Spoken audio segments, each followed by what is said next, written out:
Welcome. Day 10 of Bowlmas. And it's the big one, as you can obviously tell. Washington taking on Texas in the national semifinal for the 2024 college football playoff. Or is it 2023? Already fucked up the intro, but it's all good because it's still the biggest game probably of the slate. So without further ado, I just want to jump right into it. Obviously, Brian and I have our Washington Husky futures that are out there, and we're not shying away from that. But we have a podcast down in Texas, the Sports Roundtable Trio, who was nice enough to join us to have a little back and forth. And obviously from Texas, you guys know who their squad is. So I will just hand it over to you guys. Welcome aboard. Welcome on. Appreciate you guys taking the time out of your busy schedules for being here. And I can't wait to talk about this game. Hey, man, appreciate y'all having us on. We are pumped to talk about this game. As Texas fans, our whole life, this is something we've been waiting for since the heartbreak in 2009. And then for me, or Big Boy remembers even a little bit more of the 2005 national championship. So I'm Cade from the Sports Roundtable Trio Edition. We got Big Boy here, my co-host, and Coop, my co-host as well. But man, like we said, we're massive Texas fans just north of Austin here. Longhorn bred, burnt orange, baby. So we have watched your guys' stuff, obviously, all season long. You've been clamoring for the national media to pay more attention to your Longhorns. And they finally did.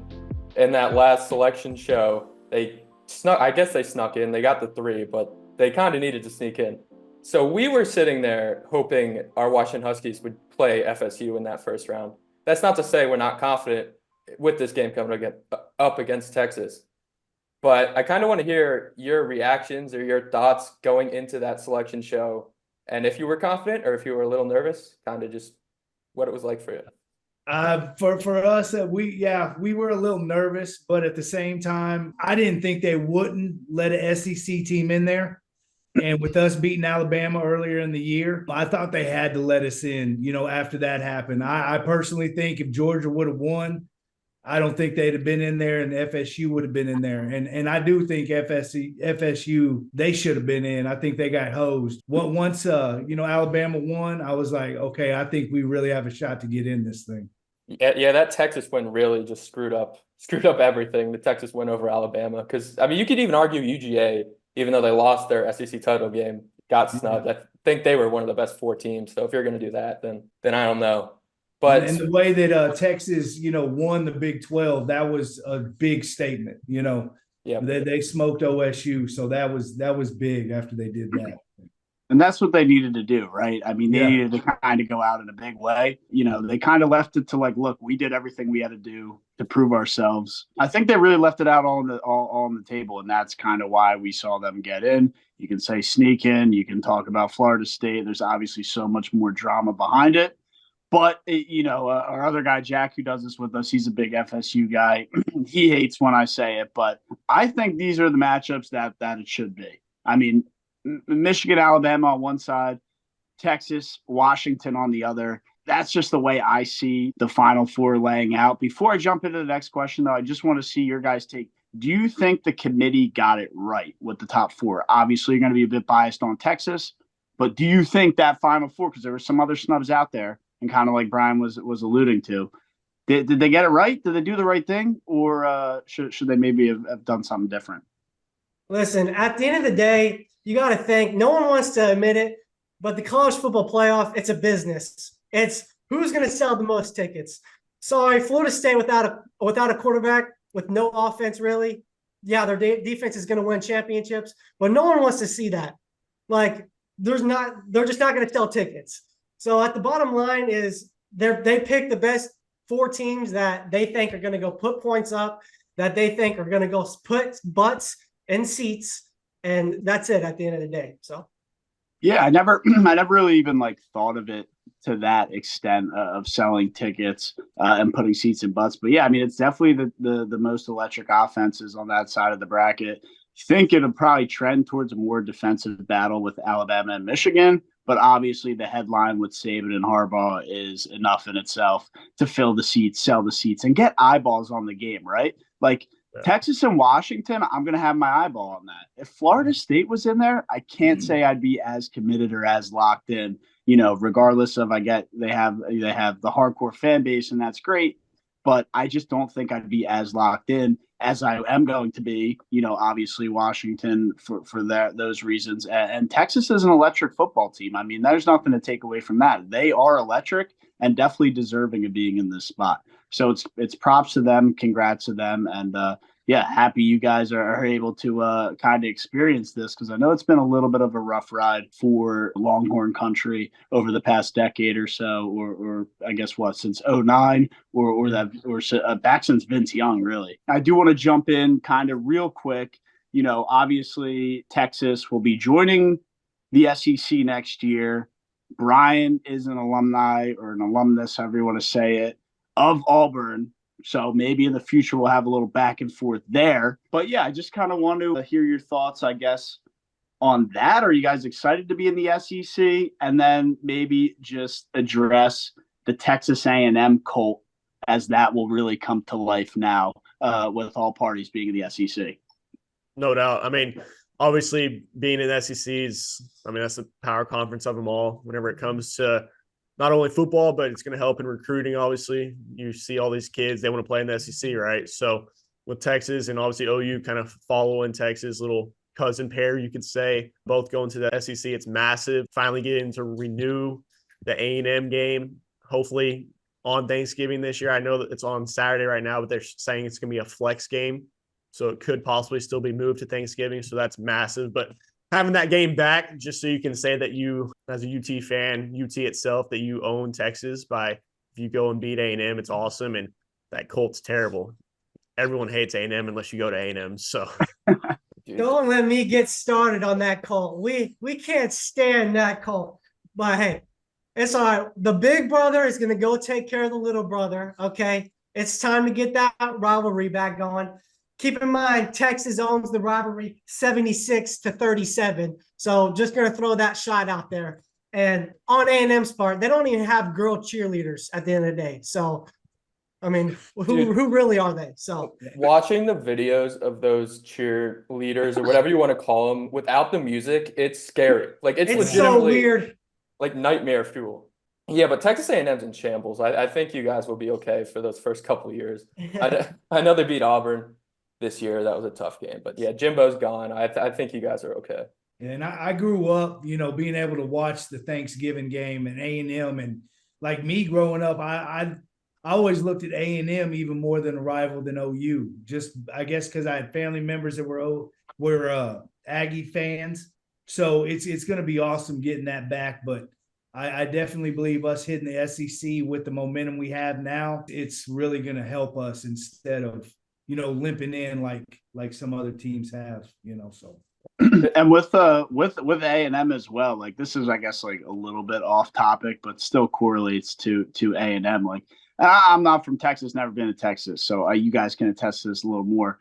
I heard A&M is in the middle of nowhere. Like no one knows where it is, in the middle of nowhere. It's around no cities. Like who the hell? Like, you want to fly into A&M, you got to fly to an airport and then drive 2 hours to get there. So like, who would even want to go there and support that? Yeah, I mean, you hit it. I mean, it's College Station. You drive into College Station and you're in a cult. Like right when you enter that town, all it is A&M, and just driving around campus and everything like that. Like it's setup wise, it's kind of like UT, but it's just so much more country, and you just know it's a cult. It's a weird feeling, but maybe it's just a feeling because we're Texas fans and A&M haters. But whenever you drive into that town, it just feels like you're in a cult and you're a part of this big group now. And so some kids like that, the more rural kids, and right, who are the biggest show in town. So if you're on the team, and they're diehard, I'll give them that. They're the most loyal fans, and they really are. They don't care if there's 2 wins on a season. They're gonna sell that stadium out. I'll give them that. But it is definitely different, and with their traditions and stuff, it's creepy. Matt, before you move on to Washington here, I'm surprised you didn't bring this up with Texas's move. They're not going to be on the CBS cameras. They're going to be on the ESPN cameras next year. Yeah, that's a little bit tough. I don't know if you guys over at Roundtable have seen, but I'm a big fan of the CBS on Saturday, the 3:30 slot. And I was a little sad. I teared up a little bit when those two guys, drawing a blank on their name. Obviously, they are the two top guys. But I was like, damn, man, like no more SEC at 3:30. It's the jingle. I got like two IPAs in my stomach. Like I'm feeling good. I got the jingle in the background. Yeah, and I know they're jumping to the Big Ten, and the Big Ten's getting the extra Pac-12 or whatever teams in it as well. So that'll turn into, I'm sure, some electric Saturday games at 3:30. But yeah, it's like you kind of said, Cade, I think at the beginning, SEC is the powerhouse of college football. Obviously, with these big changes coming to conferences, I don't know if the Big Ten will ever get there. I think it'll probably still say SEC, as long as the coaching is in place as well, right? Saban has such a grasp on that conference and that school just because of who he is and what he's built. So maybe as we see his time come to an end, the landscape completely flips and maybe it does jump up to Big Ten. But it will be tough not seeing. I'm not a big fan of the ESPN cameras. I don't know how you guys feel about that, but are you excited to see some games on ESPN? I would say so. I'm honestly more sad on the fact of Fox. I'm a big noon kickoff guy. I love Joel Klatt and Gus Edwards. I think they're awesome in their commentary. I don't know. I just love hearing them talk and not having any more of those games unless it's like the Texas versus Michigan game next year. Like that's going to be probably the only one that they get. So that's really the big thing that I'm going to miss about not just being strictly ESPN now. I can't stand Fox. I'm glad we're off of that. I can't stand them guys. I can't stand them. Gus Edwards, it's a Madden 11. Was he on Legend? Yeah. Or Gus Johnson. Gus Johnson, yeah. I can't stand him. Well, either way, we're going to have a massive landscape switch next year. And it's honestly going to look completely different, right? Because we have the different networks covering different conferences, different teams in different conferences, and a 12-team playoff. So that'll obviously create a just monstrous new dynamic, which will be good for the game, right? I mean, it'll bring those eyeballs at the end of the year. I mean, I was watching it because I was betting on it, but who the hell was watching the Rutgers-Miami game this afternoon? Because I'm sure if you didn't have betting implications, you weren't tuning in. Hey, they better have had betting implications. That was our squad ride today. That was our squad ride. But, yeah, go Scarlet Knights. It was nice to see them get a win and pad the bankroll to roll into tomorrow. But, yeah, that's enough of that. I do want to jump into Washington. Obviously, we're talking a lot about Texas, who's a good football team. But Washington's undefeated. And they are up there with possibly, you could argue, the best team in the country. Obviously, however you want to say it, Michael Penix. I know people pronounce it the wrong way or the right way all the time. I prefer Penix. Sounds a little bit better. So I'll go Michael Penix, 4,200 yards on the year, 33 passing touchdowns, 9 interceptions, but only sacked 3 times. So the Washington offensive line is clearly going to make a difference in this game. He is a Heisman snub because Jaden Daniels on LSU might have thrown for a lot of stats and a lot of yards and this, that, and the third. But this guy's still playing football and means a lot more to his team. They're undefeated, and they're playing for a damn shot at a national title. So I personally think that's a Heisman snub in itself. I get it. Daniels can't control the horrific defense that he had. I get that. But at the end of the day, at what point does individual performance relate to actually the team being good? Because you can have these individual all-stars, but if their team's underperforming or has multiple losses, why does it matter? And I get it, the Heisman's an individual award, so that'll have a different opinion there. That'll always be there. But I don't know. I think there was a snub aspect, especially because this Daniel guy was such a favorite. I mean, it was absolute lock for him to win. So because he was so good. I understand that, but how far off was he from Penix? You're better. Also, I have to add this because Bo Nix was also in the running, and Michael Penix did beat him 2 times. Right. I was a fan of Michael Penix. I've been saying it. It was actually pretty funny. We had this conversation. I was Michael Penix. Big Bull was Jaden Daniels, and Cade was Bo Nix. And I got into it with my brother, okay, guys, because I was so mad because Bo Nix lost to Michael Penix 2 times. Yep. So that's all I got to say about that. He also threw the ball like 6 yards downfield and then let his receivers run for 70 yards every time. So he wasn't doing much.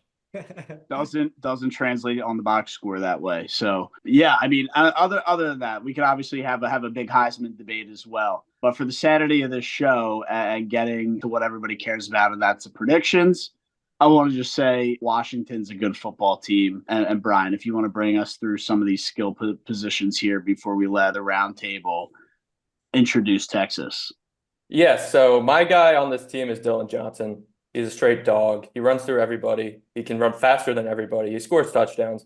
And he was hurt for most of the end of the season. Now he has a month off.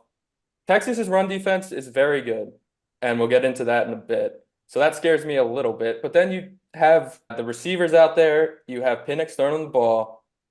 This team can beat really anybody in a lot of ways. There's a reason they went undefeated, and I'm going to leave it at that for now.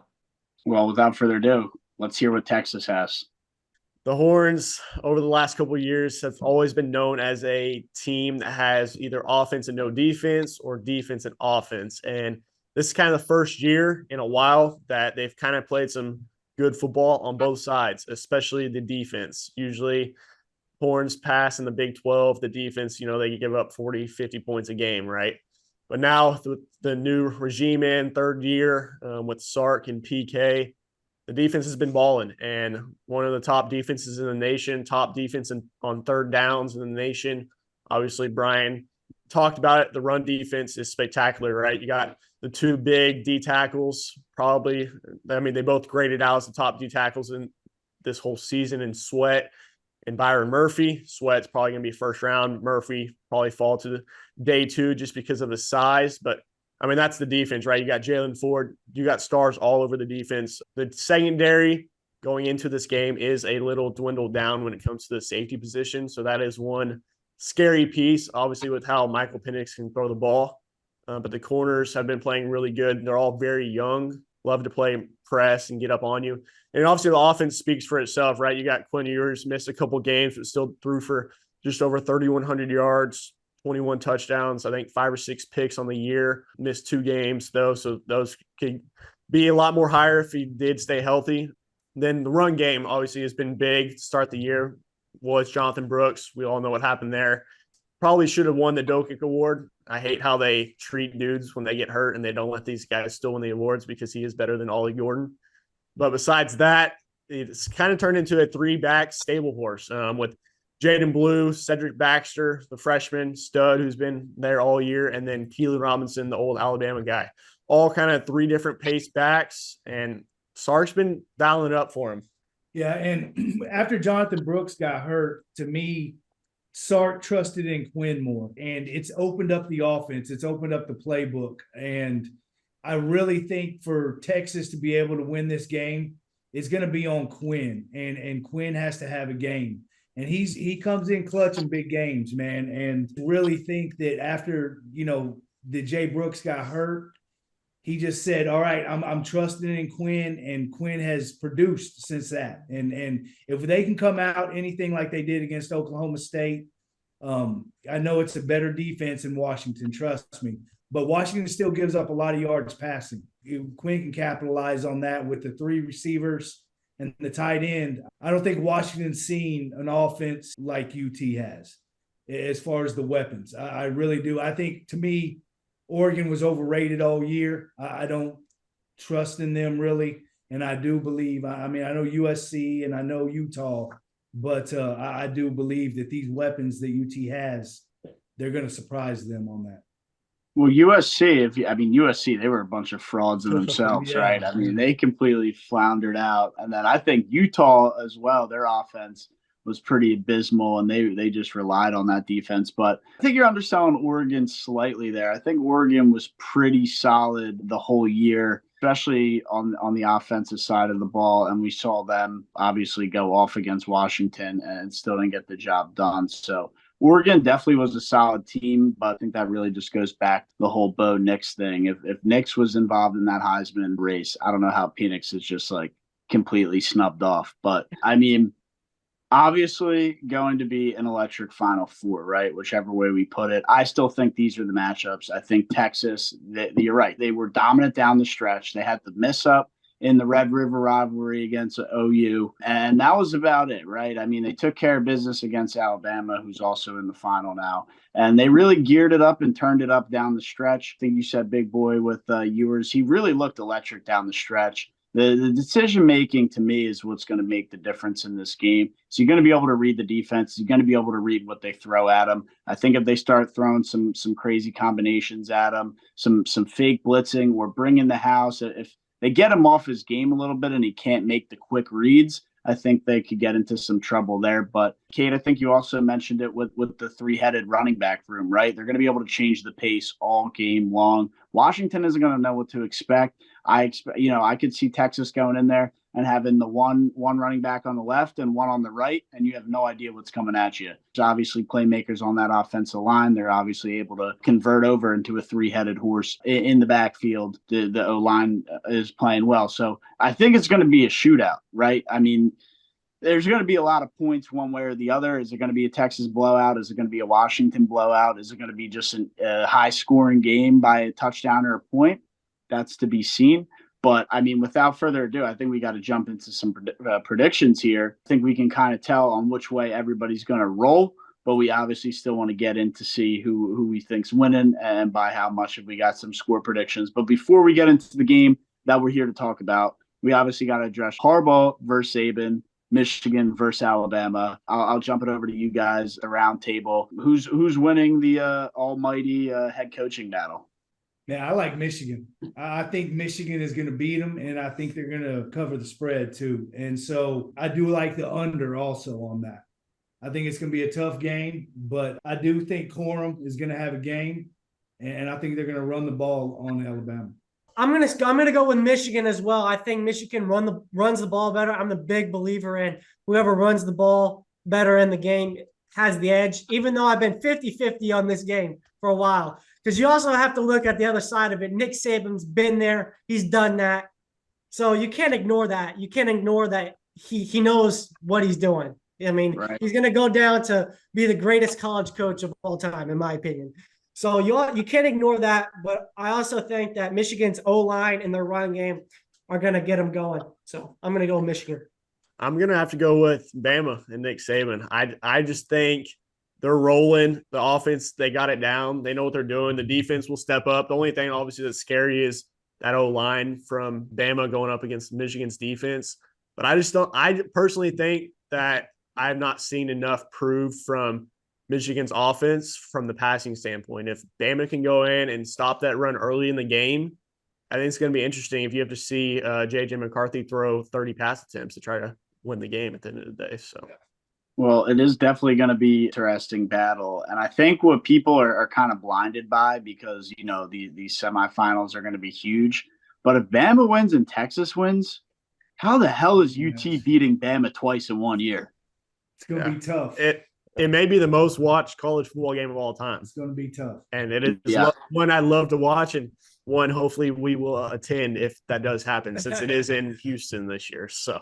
Yeah, man, close by. I think, Brian, you want to jump in on that potential national title? Because I think we've been so, locked in on Washington winning it. Obviously, you guys are big UT. Look, if it's Bama, Texas for the national title, is Saban losing twice in 1 year to the same team for the title? I mean, that's a crazy headline. Against his own. Listen, it's hard to beat him once. It's pretty much impossible to beat him twice. Right. So, if he gets there, he's not going to. But for the love of all things college football, John Harbaugh, J.J. McCarthy, look at me right now. I know you watch. Do not lose to Nick Saban and this Alabama team. Please, if it gets to 4th and 31, just rush everybody. Do not just learn from your mistakes. Learn from Auburn's mistakes. Do not let Saban back, because if he gets back, he's going to win. And so many teams have fucking let him. Michigan money line is the bet.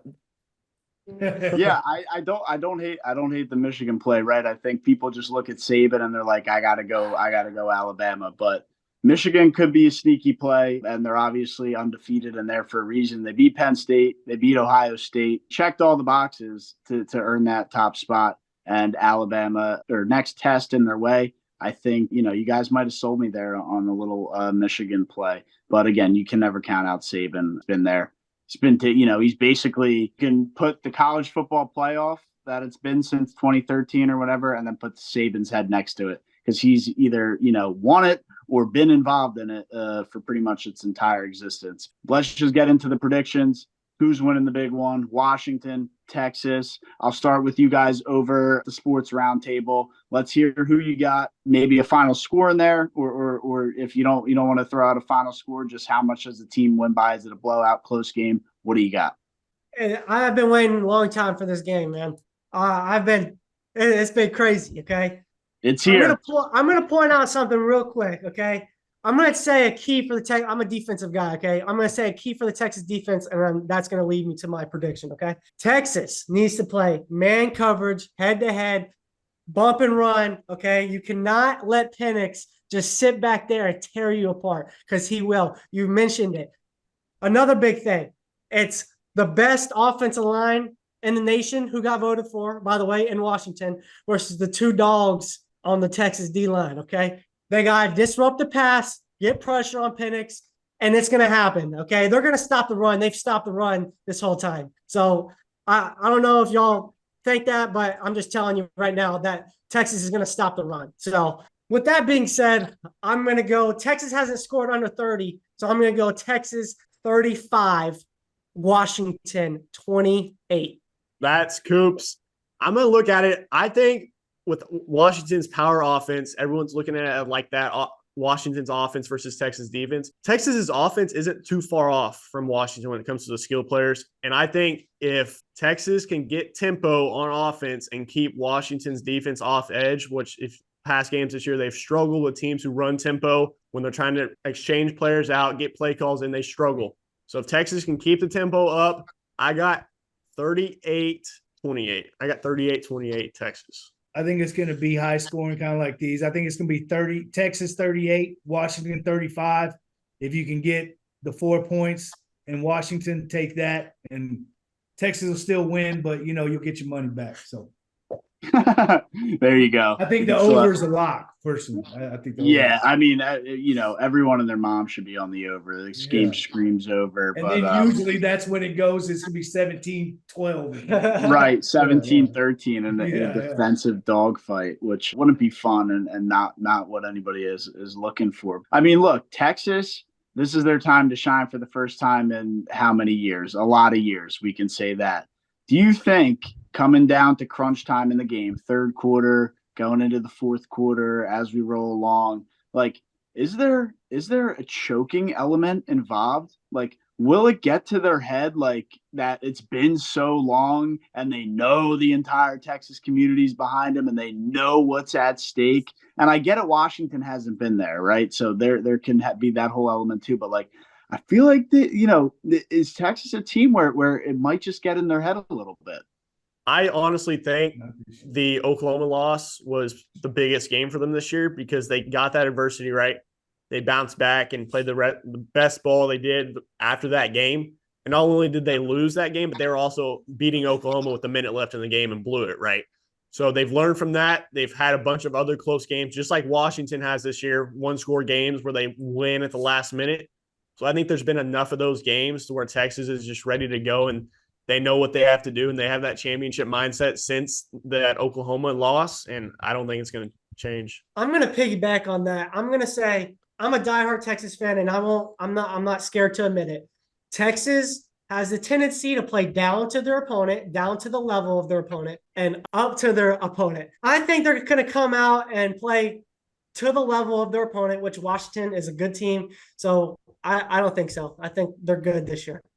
Yeah, that's good stuff there. I just wanted to see what y'all's been take on that was because, like I said, it's been a long time coming, right? I mean, those countless seasons in the mid 2010s, and your guys' time is finally here. In the past, I would definitely agree with you. I'm a very critical Texas fan, and I do believe they've kind of got over that hurdle. But you're 100% right. I mean, that's what Texas was doing. They did it last year too, and this year I see a different team. Like, they don't fold under pressure. They let them hang, so to say. So, and yeah, as an outsider, like kind of looking at it from the sideline, it does feel like they got that different team, right? In years past, they probably choked that game out against Alabama somehow. Instead, they got the job done. So I think that bodes well for them, especially being in Alabama, right? That's a tough thing to do. So definitely, you guys almost make me want to cash my bet out and root for Texas, but I don't cash out, so unfortunately, I got to root for the Huskies. But if Texas wins,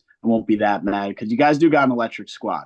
So I'll leave it at that. In terms of our predictions, I got Washington, right? I got the future. I think it's a pretty even matchup, and I think Penix is probably the better quarterback than Ewers. I know you don't want to hear that, but that's my opinion. I think he's going to be a little bit better, and I think those skilled players are going to be a little bit better just to get the job done. I think they're going to be able to expose the middle of the field and get that high-powered West Coast offense moving and grooving and get guys open all over the place. And I think it's going to come down to the turnover battle, right? And I think I trust Penix to not turn the ball over, but I think I can trust Ewers to turn the ball over, if that makes sense. So that's kind of how I'm looking at it. I see Washington winning this like 38-33.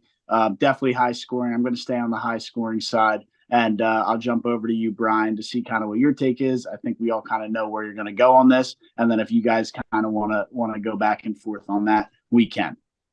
So, yeah, a few years ago, a quarterback by the name of Sam Ehlinger proclaimed Texas was back. They were not back. Now, some people believe Texas is back this year, and maybe you could say they are since they made the college football playoff. But dynasties fall and dynasties fall again. And Washington is on the up end of their dynasty. There was a guy back in olden times named Julius Caesar. He led an empire called the Roman Empire, and of course, Rome. Washington has a receiver that led the FBS in receiving, named Rome Odunze. The last time I picked a player to score 3 touchdowns on this show, it almost hit, but it failed miserably. This time, it's hitting. Rome is getting in the end zone 3 times. Washington is winning the football game 42-21. Wow, blowout fashion. You think? I mean, look, guys. Again, I know huge Texas fans over there, but I think I see Washington blowing out Texas before I see Texas blowing out Washington. And for your guys' sake, I hope I'm drastically and terribly wrong. But that's just the way I see it. You guys have any closing remarks on, you can tell us to fuck off and why, Texas will be overcome those hurdles. I will say that was a very cute poem. That was a nice, very short that That's very author-like, and I mean that should win an award itself. But good thing it's not the Washington players saying that, because at the end of the day, it's going to be, I think, who's going to be toughest at the line of scrimmage, and Washington hasn't faced a line of scrimmage like Texas has. I mean, you can say Oregon kind of has it like that, but at the end of the day, the defense all around for Texas is different, and I think it's going to come down to that. And just remember, when Sam said that, it was after they beat Georgia in the Sugar Bowl. So just they were back for that day. Now I'll give it to them all the shit that they got, but they were back for that day.